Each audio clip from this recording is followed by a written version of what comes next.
Sa ibang balita, patay ang 4 na miyembro ng isang pamilya sa Davao Oriental dahil sa landslide. Samantala, 3 individual ang patay sa Davao de Oro matapos matabunan ng lupa ang kanilang bahay. Yan ang sentro ng balita ni Israel Dumaulaw ng PTV Davao.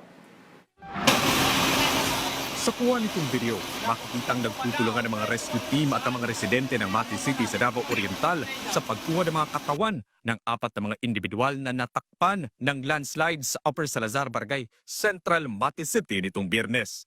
Ang mga biktima, isang buong pamilya, kasama ang isang buntis at 2 minor de edad. Matapos ang ilang oras ng paghuhukay, una nang na-recover ang katawan ng ama, kasunod ang katawan ng ina at 2 mga bata. Ayon sa Office of Civil Defense o OCD Regional Office 11, hindi landslide-prone area ang pinangyarihan ng insidente. Dahil sa sunod-sunod na mga pag-ulan, posible umano na lumambot ang lupa.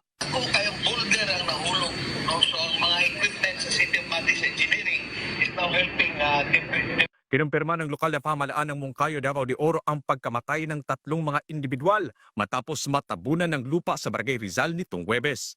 Na-recover agad ang katawan ng mga biktima.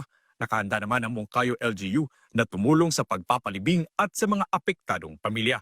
Nananawagan naman ang OCD-11 sa mga residente na nakatira sa mga flood at landslide-prone areas na maging alerto at agad na lumikas ngayong nananatili ang shear line sa rehiyon. kung pwede maglikay-likay yun ta. No? Let us evacuate, preemptive evacuation per guidance sa atong mga barangay captain o sa atong mayor. Pagayon ta pagampo nga unta, mahawa na si Sherline. Makikita naman sa video ang mabilis na pag-atras ng isang individual habang daladala ang kanyang motorsiklo nang biglang gumuho ang isang porson ng daan sa Puruksetek, Yukmay, Laak, Davao de Oro. Sa video ito naman, makikita na pinagtutulungang buhati ng isang minero sa barangay Napnapan, Pantukan, Davao de Oro. Matapos makitang natakpan na ng ilang mga kahoy sa lugar dahil sa landslide. Dahil sa malakas na agos ng tubig na dala ng nararanasang sunod-sunod na mga pag-ulan. Israel Dumaulaw para sa Pambansang TV sa Bagong Pilipinas.